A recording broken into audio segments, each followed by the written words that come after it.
Hey guys, it's Megan.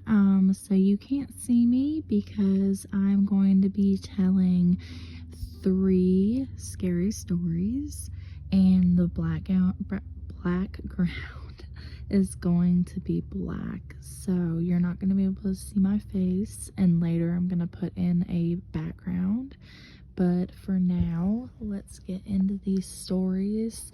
And if you want to subscribe to my page, Misery Junkie, I do stories on disturbing, creepy, and just all around horrific things. Let's get going.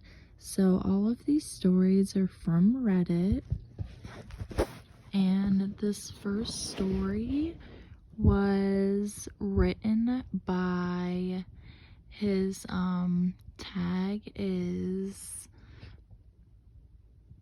"It will be ice cream or it will be nothing." This story is called The Cracked Man. For the last 3 weeks, every single night, I had the same dream. As soon as I fell asleep, I arrived there. Nowhere. Just nowhere. White. And in that nowhere, there he was, waiting for me. The first time I saw him, he was like a speck, a smudge on the lens. Maybe not even human, but some kind of restless animal or tree or something in between. Then, night by night, he got closer.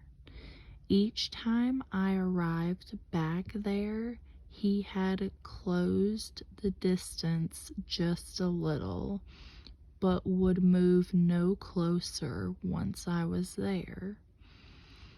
He would wildly shake his head around, but that was all. He would not move his body and would not move from his spot.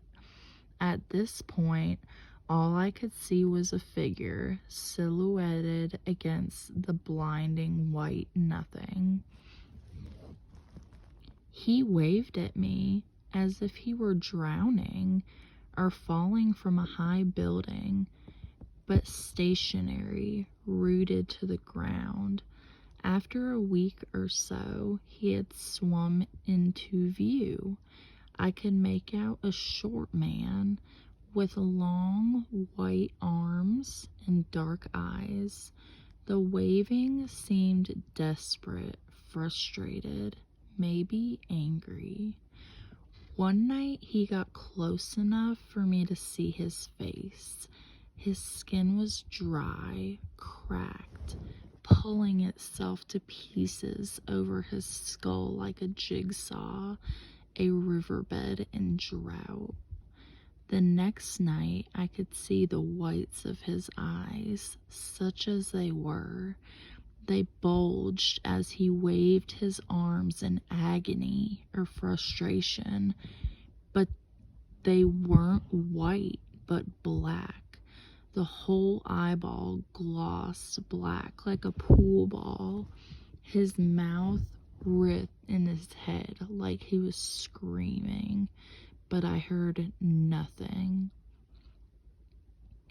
The next night, I realized he was waving his hands to reach me, to touch me. His face was twisted as he screamed, tendons straining down the side of his neck, spit flying from his silent mouth. Last night, I was almost within his reach. His black eyes looked straight at mine, and his fingers grasped at my face. I still couldn't hear him. Something pulls my gaze downwards away from the vast black eyeballs, and I feel the blood drain from my face.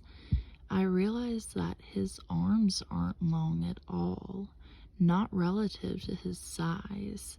His legs are cut halfway down his shin, severed cleanly like a butcher's cut. No blood. From the stump stick metal rods driven into the ground, fixing him there like a scarecrow. He wasn't the one moving closer to him, but it was me that moved closer to this desperate, flailing thing. Night by night, I couldn't make myself stop.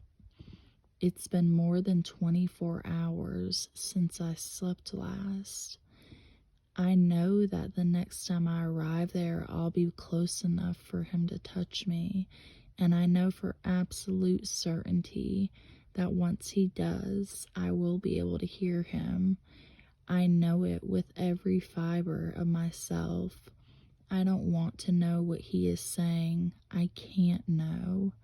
I have tried not to sleep, but I keep nodding off. Every time my brain melts into sleep, I hear his breathing, like it's in my ear, like a death rattle on repeat. Before I shake myself awake, he's waiting right next to me. I can't sleep. I can't sleep. I can't. I feel him next to me and I turn to look. I hear the rattling breath like it's on my neck.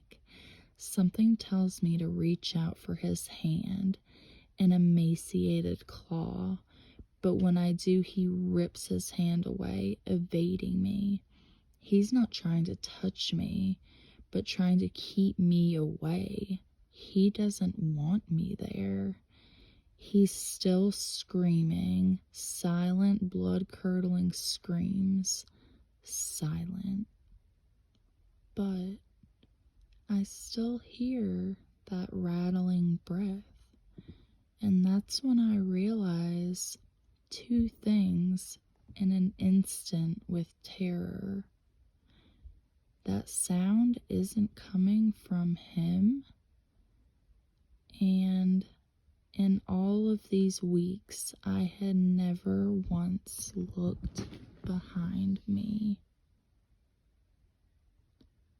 Alright guys, that is the first story that I am going to tell. I'm going to edit and get it uploaded and see how you guys like it. Please give me some feedback, any kind of feedback, critical feedback, just anything, and tell me if you like it or not. Alright, well thanks guys. Remember to subscribe to my page for more creepy, scary, and disturbing stories, and I will get another story out to you soon. Alright, have a good day guys. Bye.